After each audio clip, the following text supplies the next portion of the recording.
Welcome back to the deep dive. Our mission today is to crack the code of a global phenomenon that, it looks like a calming, wholesome hug, but functions, we've found, like a high-stakes, high-pressure culinary war zone. We are taking a deep dive into the Great British Basting Show. It's just the most deceptive competition on television. I mean, you see the rolling hills, the charming pastel mixers, and a tent full of genuinely lovely people. Absolutely. But beneath that canvas roof, the stakes are professionally high. We've pulled a really comprehensive stack of sources, critiques of judging, detailed glossaries from professional bakers, logistical reports, and my favorite, forensic analysis of the show's most spectacular disaster. And what our sources reveal is that the charm of the show is entirely dependent on that intense, unpredictable culinary pressure. And, of course, the frequent dramatic failures that result. It's a beautiful balance, really. It is. The core mission for you, the listener, is to move past seeing these as just, simple blunders. We want to give you the specialized vocabulary and the behind-the-scenes knowledge to understand why concepts like a soggy bottom or a catastrophic technical are actually critical markers of deep baking knowledge. Or a total failure to manage physics and stress. Exactly. We're not just watching people bake, we are watching them battle thermodynamics, time constraints, and the immense weight of expectation. So where do we start? Let's start with the absolute essentials. The language of the tent. Because if you can't speak the language, the judges' critiques will sound like elegant poetry when they are, in fact, devastating diagnostics. I agree. When the judges, particularly Paul Hollywood, start using specific phrases, it usually means something has gone fundamentally wrong at a chemical level.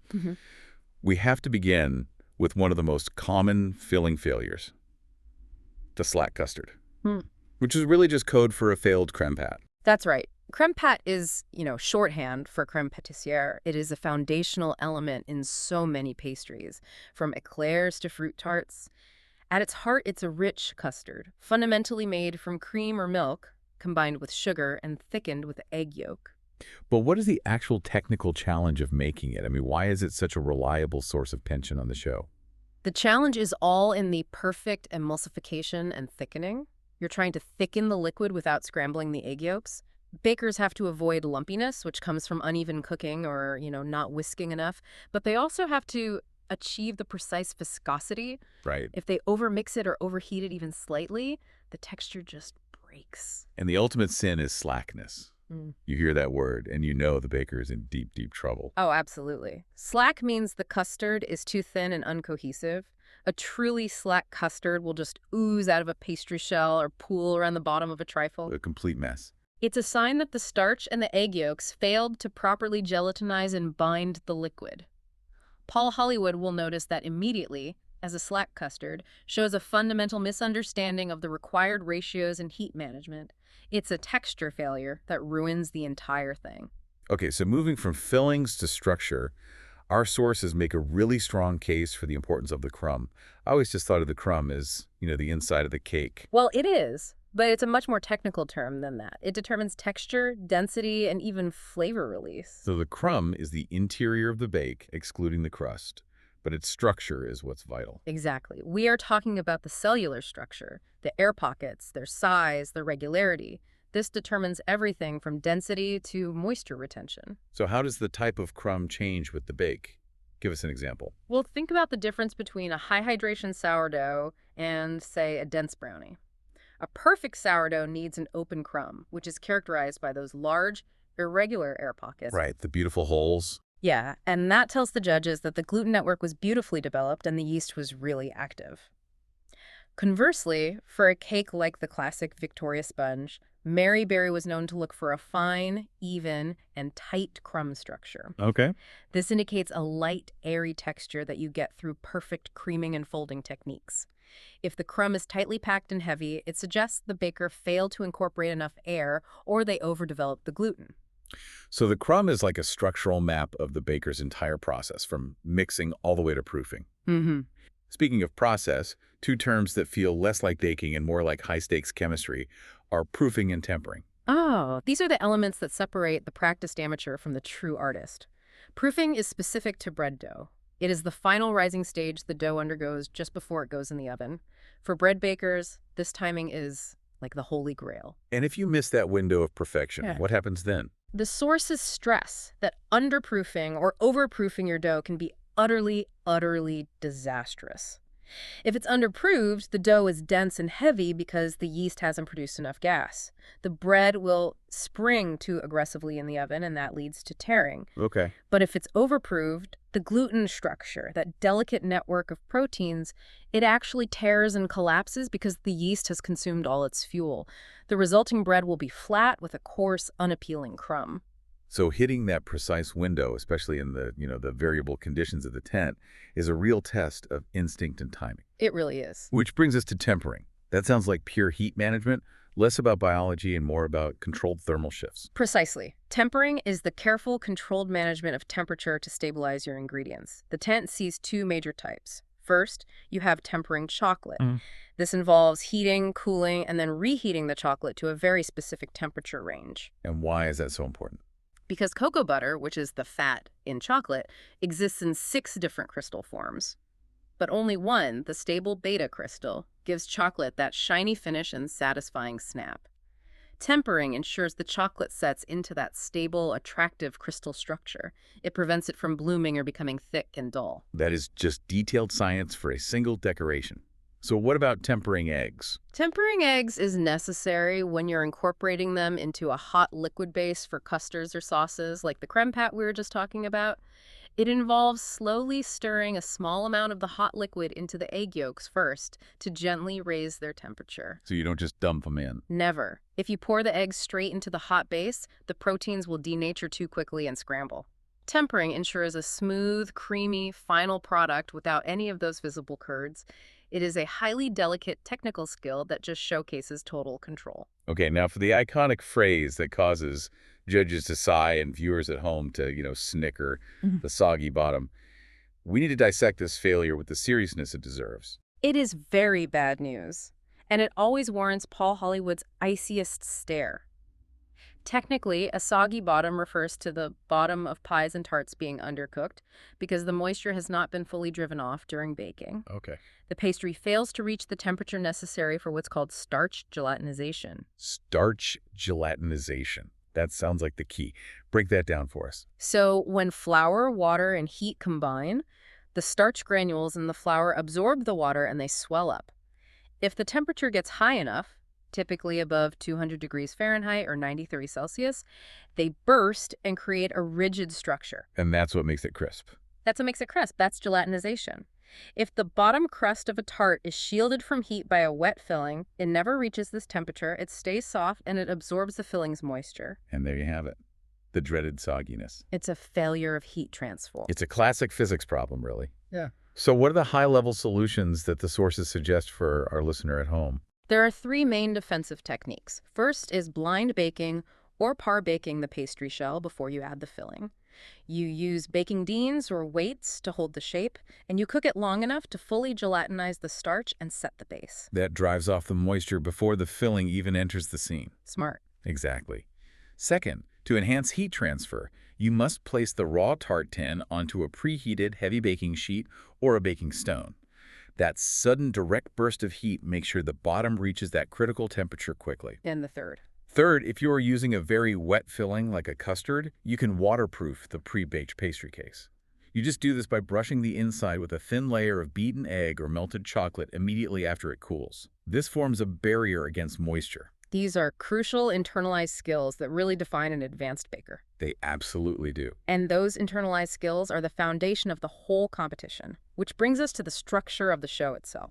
The entire season is built around these 3 challenges that test skill, instinct, and spectacular stress management. And that differentiation is what makes the show so dynamic. Each week, the bakers have to navigate the signature, the technical, and the showstopper. And understanding the weighting of those challenges is key to understanding the judge's final decision. So let's start in what should be the baker's happy place, the signature bake. The signature bake is the first challenge of the week, and it's meant to showcase the baker's unique style and competence. It demands an internalized knowledge. These are recipes that the baker has practiced, perfected, and personalized at home. So it's where they show off. It's where they demonstrate their strongest skills, their flavor profiles, and the most reliable methods. And this is where the rarest, most coveted validation in the tent is found, the Hollywood handshake. Yes. The signature is the most likely round to earn that spontaneous gesture of high praise. It signals a truly superior bake, something that exceeds the judge's expectations for an amateur. Getting a handshake here is like getting an early hall pass to Star Baker contention. Then we leap to the grand finale, where presentation is absolutely everything. This showstopper. The showstopper is the final, most ambitious challenge. It requires an externalization of a grand creative vision. It has to be detailed, extravagant, and seriously impressive in both scale and execution. This is where artistic flair meets structural engineering. And the creative brief just gets bigger and more demanding year after year. Oh, absolutely. The historical examples are essential to understanding the scale. You have the famous Dalek crafted entirely out of gingerbread and biscuits, the meticulous replication of the Moulin Rouge theater using only French pastries, Unbelievable. or the challenge requiring bakers to construct complex, multi-tiered entremets with intricate mirror glazes. Because it requires such intense planning and execution under a clock, the showstopper often holds the most weight in elimination decisions. Wait, can we just pause right there before we even get to the technical? Let's address that weighting, because I think you, the listener, need to know the true power breakdown immediately. How much does the showstopper actually count? That's a great point.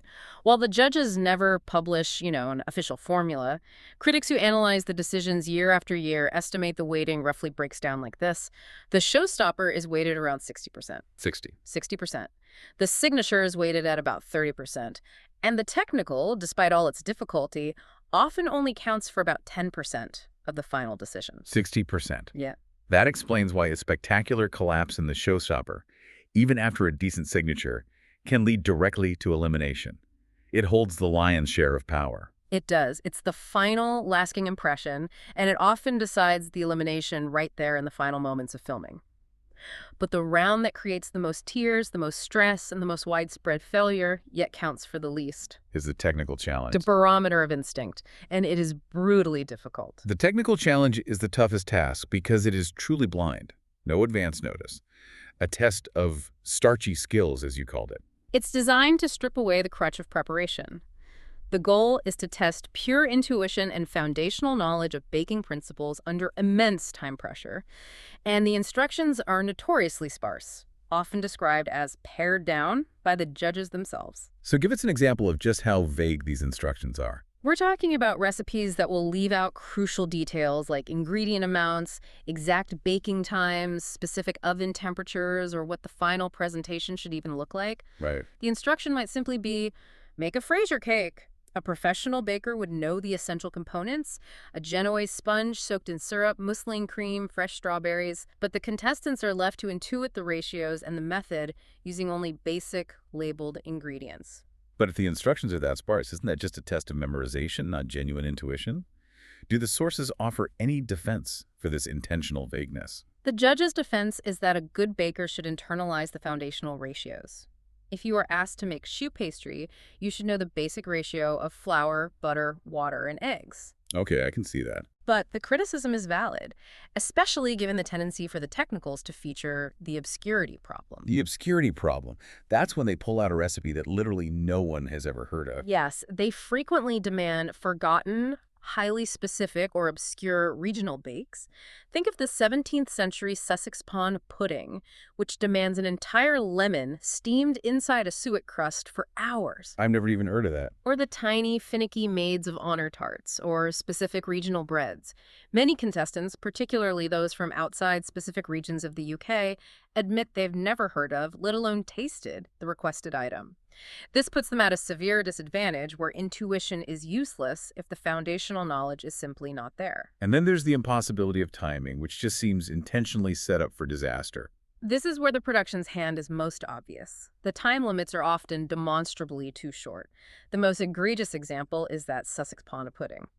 That steamed dessert requires between 2.5 to 3 hours just for the steaming process alone to properly tenderize the lemon and cook the suet crust. And they were given. They were given only 2.5 hours total for preparation, assembly, and cooking. That's not a challenge, that's a paradox. You're asking them to violate the physics of cooking time. It creates what critics call a clear failure of thermal realism. It guarantees that every single baker's output will be substandard. When the challenge is intentionally set to fail, you get a universal flop. And we've seen that happen so many times. The notorious underbaked brownie signature, the maids of honor tarts, the complex sugar dome challenge. Exactly. When all the bakers struggle identically, or every single bake is underbaked or structurally compromised, viewers and critics rightly point the finger at the challenge designers, not the bakers. The limits imposed are often practically impossible. So the technical transforms from a test of skill into, what, a pressure cooker. Exactly. It's designed to test resilience in the face of predetermined disaster, which, in its own way, makes for excellent television. The drama is certainly engineered. Now let's peel back the canvas and look at the sheer unseen infrastructure required to run a show that seems so quaint and spontaneous. We're moving into the massive mechanics of the tent. It's so important to remember that the charm of the show is supported by the logistics of a major television production. Before we go backstage, let's quickly address the name difference. It's the Great British Baking Show in the U.S. And that's due entirely to an American corporate trademark, isn't it? It is. Pillsbury owns the bake-off trademark in the U.S., dating back to their competition, which began in 1949. They've diligently protected that brand, forcing the UK production to use the slightly altered title for the American market to avoid legal complications and, viewer confusion. So trademark sorted. Now let's talk about the unsung heroes, the colossal, specialized home economics team. This team is the engine room of the show. They are led by the chief home economist, Fania Moore, and they operate out of a strictly forbidden preparation kitchen that sits adjacent to the main studio gallery. Their responsibilities are just immense and run from catering to ensuring scientific fairness. Give us a sense of the scale of preparation they undertake. It starts with meticulous ingredient sourcing and inventory. For a single series, the scale is staggering.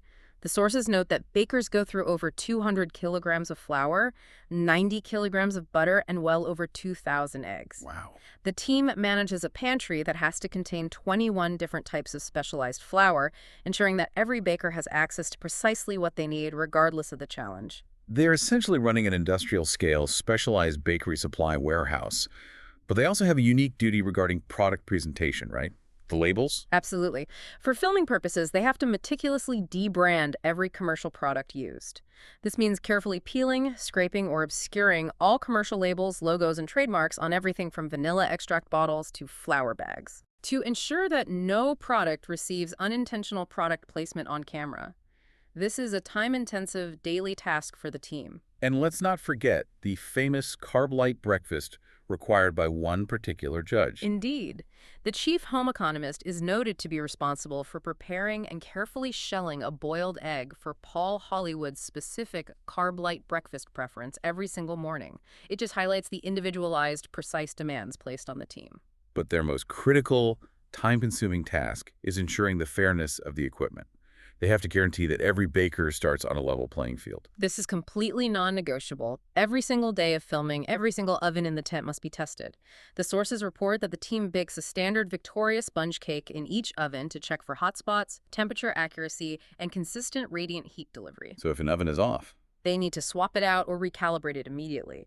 They also meticulously check that all the scales and timers are perfectly calibrated. This level of diligence ensures that if a bake fails, it is due to the baker's skill, not faulty equipment. wait, okay, so they check every oven with a cake, dedicating immense logistical effort to ensuring thermal fairness.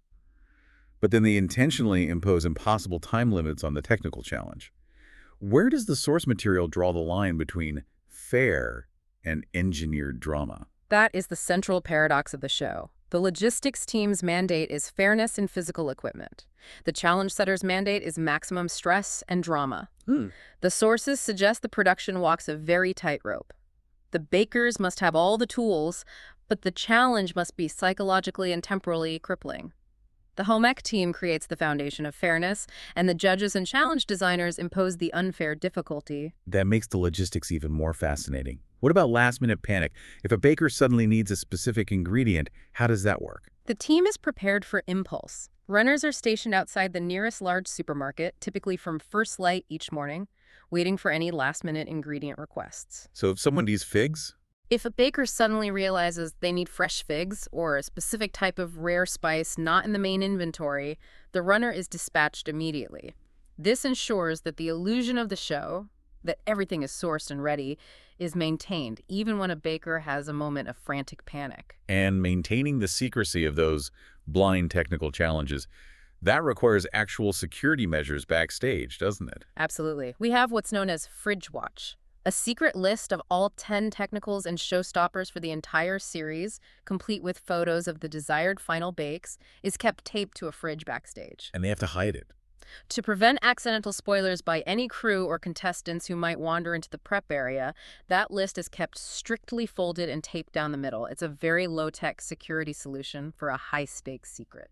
We mentioned the food researcher earlier, who's tasked with making sure the challenges are feasible. But we also know that the ideal technical bake shown to the judges isn't actually made by Paul or Prue or by the amateur bakers. That's a critical insight into the system. The ideal bakes, the flawless platonic standards against which the amateurs are judged, are prepared by the home economics team, often the lead home economist herself. And they get more time? They receive the brief 6 weeks in advance. This grants them the professional time and resources needed to perfect the dish, allowing them to showcase the absolute peak of what the challenge should look like, even if the amateurs are given impossible constraints. The ultimate professional demonstration versus the amateur struggle under duress. That really highlights the pressure, and the physical act of filming itself adds another layer of stress. It does. Filming is intense. Each episode takes 2 full days over the weekend. The continuity rule is notorious. Contestants must wear the same clothes for the entire 2-day shoot. Right. But thankfully, their aprons are frequently swapped out to avoid excessive flour dust in continuity shots. And the producers are keenly focused on capturing all the potential oven drama. Their mandate is to capture every moment of potential failure or success. Producers insist that every time a baker opens or closes an oven door, a camera has to be ready to capture the shot. So they can't just check on their bake. No, a baker cannot simply open their oven. They must locate a runner or production staff member to alert the cameraman, adding frequent, unnecessary interruptions and psychological delays to an already frantic, time-sensitive process. It's almost a choreographed pressure cooker. That perfectly leads us to the most unpredictable factor of all, the environment. The tent itself acts as an antagonist, fighting against the baker's chemistry. The tent is not merely a setting, it is a hostile environment. The show's aesthetic choice, a beautiful canvas marquee mimicking traditional British village competitions, means it is entirely at the mercy of the weather. It's a greenhouse. It functions as a thermodynamic greenhouse, amplifying external weather patterns and creating microclimates that actively sabotage delicate baking chemistry. And the rising UK temperatures have only made this worse. The sources describe a full-blown heat crisis. Yes, over the last decade, frequent heat waves have made the tent oppressive, especially during summer filming. Bakers have joked that working inside is like being in Satan's kitchen. I can imagine. The heat isn't just about discomfort. Paul Hollywood once complained about having to peel his jeans off after a particularly hot day. It's about thermal physics actively destroying the bakes. Okay, let's get into the hard science of that failure. Why is butter so critical, and how does heat specifically destroy it? Butter is the foundation of structural baking short crust, puff pastry, croissants. All rely on butter's plasticity and stability. The problem is that butter starts softening long before its melting point of 94 degrees Fahrenheit. So when the tent gets hot, When the internal tent temperature exceeds 30 degrees Celsius, the butter loses its structural integrity and plasticity. and why does plasticity matter for something like a croissant? For laminated doughs like croissants or puff pastry, the baker needs the butter layers to be perfectly pliable but firm enough to maintain separation from the dough layers. If the butter is too warm, it becomes soft, smears into the dough, and the layers just merge. So no flakes. It destroys the lamination structure, resulting in a dense, heavy product instead of the airy, flaky layers required. We see this lead to catastrophic structural failure. Tiered cakes start to slip, mousses refuse to set, and delicate chocolate decorations disintegrate. The chocolate Eiffel Tower is the legendary example of a perfect bake just defeated by heat. Terry Hartle's Champagne and Strawberries Eiffel Tower collar cake from Series 9 is the classic case. The complex chocolate collar, requiring a stable beta crystal structure, simply began to lean in the oppressive heat, then visibly toppled moments before the judges arrived. So he couldn't present it. He was forced to present it without the key decorative element. The baker's skill was overridden by thermodynamics. Beyond the melting, humidity is described as the silent killer, targeting high-sugar bakes. High humidity, especially when it rains on the canvas, is deadly for things like meringues, macarons, and biscuits. These high sugar elements are highly hygroscopic. They actively absorb moisture from the surrounding air. And what does that do? The absorbed water dissolves the sugar on the surface, causing the bakes to weep, lose their crispness, and become sticky, damp, and unworkable. No amount of oven time or amateur skill can counteract the physics of water absorption in a non-climate controlled room. So we have the heat destroying butter and structure and the humidity destroying crispness. What about the opposite problem, the cold? Cold is a major issue during early season filming, particularly on chilly mornings. It directly impacts yeast. Yeast is a biological leavening agent, and it requires a consistent warm temperature, ideally around 78 to 82 Fahrenheit, to activate and produce the carbon dioxide gas needed for rising. And if the tent is cold? If the tent is cold, the doughs significantly underprove, leading to poor gluten development and dense, tight bricks of bread, which Paul Hollywood is always quick to criticize. It's striking that these amateur bakers are forced to contend with environmental challenges that professional kitchens mitigate with expensive climate control systems. So how do they physically cope with this escalating difficulty? The bakers have resorted to really desperate, improvised measures. We frequently see contestants using wet rags or bandanas around their necks to try and cool their core temperature while they work over hot ovens and fryers. Wow. They strategically use fans for their work surfaces, attempting to cool down pastry and chocolate.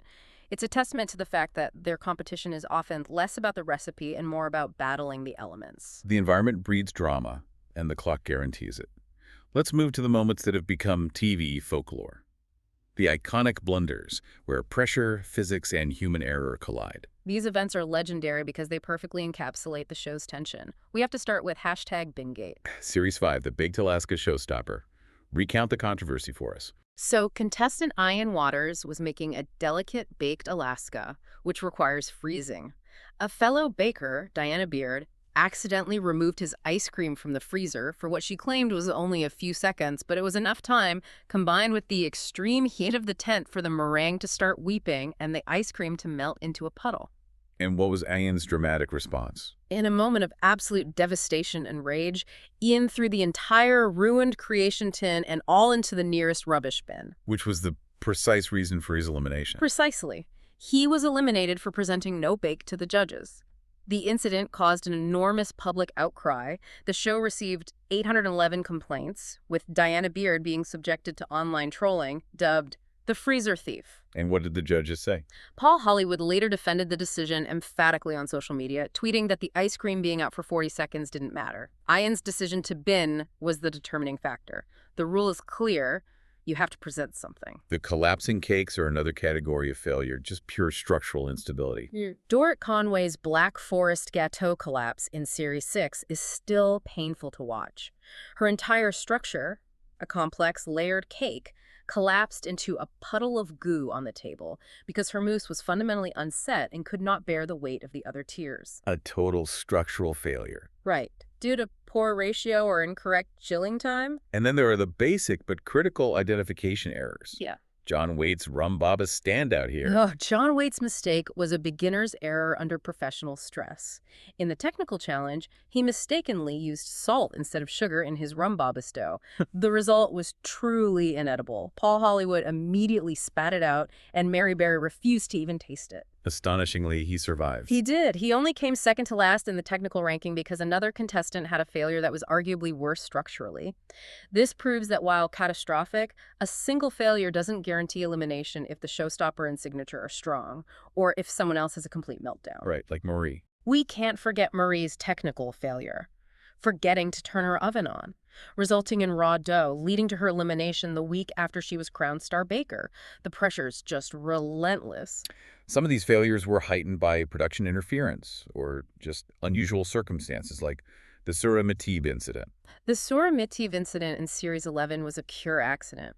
While she was carrying her cakes to the judging table, she flinched over a fly, swung her arm, and accidentally knocked competitor Dave Friday's cakes from his hands onto the floor. And the twist is that Sura went on to win the technical, which caused a huge viewer debate about the fairness of that kind of interference. Precisely. Her cakes were intact, Dave's were not, and she was judged on what she presented. Production decisions also heighten emotional failures, like James Acaster's moment in the Celebrity Special. When his flapjacks collapsed into a mushy, porridge-like texture, he presented them with the now legendary line. Started making it, had a breakdown, bon appetit. That's the one. But the sources indicate that moment was heavily edited for maximum comedic effect. James Acaster later revealed that he was suffering from severe, crippling jet lag, having not slept in 36 hours before filming a detail that the production team excised from the final cut. Wow. This illustrates how production can manipulate an understandable physical breakdown into pure existential comedy, highlighting the engineered nature of the show's emotional arc. Finally, we need to address the critiques that have become cultural flashpoints, the failures surrounding national weeks. This has become a major recurring criticism, particularly since the show moved to Channel 4. When the judges venture outside of classic British and French patisserie, the weeks frequently expose gaps in the judges' global culinary knowledge, leading to cultural blunders. Mexican Week was particularly notorious for these blunders. The controversy was multifaceted. It involved the hosts mispronouncing basic Spanish food names, notably pico de gallo. More fundamentally, Paul Hollywood made questionable and culturally insensitive declarations on ethnic foods.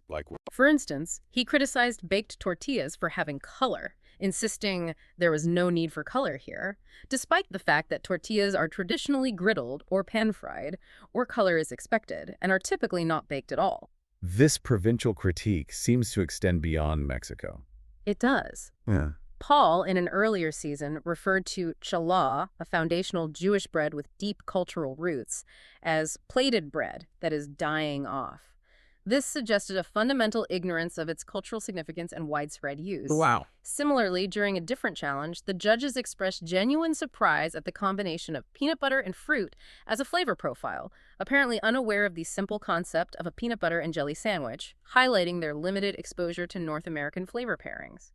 Critics consistently note that when the show attempts foreign recipes, it often butchers the methods and critiques, which undermines the supposed expertise of the panel. The panel itself is critical to the show's structure, which leads us to our final major topic. The judging dynamic. The balance of power and the perception of expertise have shifted dramatically over the series. The shift centers entirely around Paul Hollywood. In the early years, when he judged alongside Mary Berry, Hollywood played the role of the silver-haired Terminator. His focus was specialized, the precise diagnostic of bread, the technical aspects of gluten, and the perfect bake. But his role and his perceived power changed when the show moved to Channel 4. When Hollywood was the only original cast member to move with the show, his influence grew exponentially, coinciding with the increasing prominence of the Hollywood handshake. The handshake was originally extremely rare, a spontaneous, almost mythical moment. And now? Now critics argue its increasing frequency creates an imbalance of power, transforming his judgment into the ultimate undisputed validation, overshadowing the equally valid critiques of his co-judges. Let's compare his foils. What was the dynamic like with Mary Berry? Mary Berry was Paul's essential check and balance. She often criticized with a withering look of disappointment or quiet authority rather than his harshness. Early seasons were notable for showing genuine deliberation, where Mary openly disagreed with Paul on elimination candidates, and her opinion was given substantial weight by production. Right. Her expertise was broad, focused heavily on flavor and traditional British bakes, providing a calming counterpoint to Paul's technical demands. And how is that compared to the dynamic with Prue Leith? Prue Leith is famously blunt and known for prioritizing flavor, her key metric being whether a bake is worth the calories. This directness is sometimes perceived by viewers as bitchy compared to Mary's warmth, but she maintains a distinct focus. And what was Mary's advice to her? It's worth noting that Prue received advice from Mary Berry before taking the role. She was told, "Don't just follow Paul, just be yourself and go for it." And Prue has certainly tried to carve out her own critical space, even as Paul's technical and bread-based critiques tend to dominate the narrative and the final decision. This leads us back to the persistent debate. The technical challenge's true weight. Since it's judged blindly and it ranks the bakers so clearly, why does it only count for that estimated 10%? The technical challenge is a magnificent piece of television drama, providing a clear, objective ranking from 1st to 12th. However, its influence is often subjective. While it's used as a decisive tiebreaker when the signature and showstopper are close, there were several notable instances where the technical results seemed completely irrelevant. Like when? For example, a baker won the technical challenge but was still eliminated in a later double elimination due to a catastrophic performance in the showstopper. So if the showstopper is 60%, the technical is a dramatic moment, but rarely the deciding factor unless there's a total consensus failure or a dead heat. That's the analysis. The show is ultimately judging the grand vision and the sustained effort of the showstopper, which tests management and engineering over 4 or 5 hours. The final decision often feels subjective, relying heavily on the lasting impression of that ambitious creation, regardless of a brief failure to manage a 17th century custard tart. It's a huge psychological commitment. 2 full days of intense pressure, battling the clock and the environmental thermodynamics of Satan's kitchen. And yet, what do these talented amateur bakers actually receive for achieving the highest honor in the tent? Despite the professional level challenges and the high emotional stress, the amateur bakers are competing for almost no material gain. The prize for the series winner is purely symbolic. The title, a cake stand, and a bouquet of flowers. No money. There is no large cash prize and no guaranteed professional career, although many do go on to publish cookbooks or start businesses based on the prestige. The stakes are purely emotional, defined by the prestige of being validated by Paul Hollywood and the collective critical eye of the viewing public. We have traveled deep into the tent today. We've defined the specific failures of a slack creme pat versus a structural collapse caused by heat-compromised butter. We've unearthed the massive unseen logistics, from testing every oven with a Victoria sponge to dispatching runners for last-minute figs. And we've analyzed how the show is intentionally structured to push intuition to the breaking point, with vague recipes for obscure, impossible challenges. You now understand that the most dramatic failures in the tent are not just amateur incompetence. They are the predictable consequence of a system designed to push the limits of thermal physics, knowledge, and psychological resilience. The show's enduring, cozy appeal is predicated on the spectacle of talented bakers facing engineered disaster. And that leads us to our final provocative thought. The core purpose of the technical challenge is supposedly to test fundamental baking knowledge and raw instinct. Yet the production team frequently sets challenges that are so obscure, so time-constrained, and so fundamentally lacking in critical instruction that, as we discussed, failure is almost guaranteed for all. So, if the measure of success in this competition is supposed to be foundational knowledge and applied skill, but contestants are constantly expected to intuit unfamiliar, culturally obscure recipes in conditions where success is thermally impossible, does the series truly test foundational knowledge? Or does it primarily test resilience in the face of engineered, predetermined disaster? What does that dynamic tell you about the application of knowledge in any high-pressure environment, where the limits of success may be set not by your preparation, but by the systemic, intentional constraints of the room? Think about that the next time you hear a judge diagnose a soggy bottom.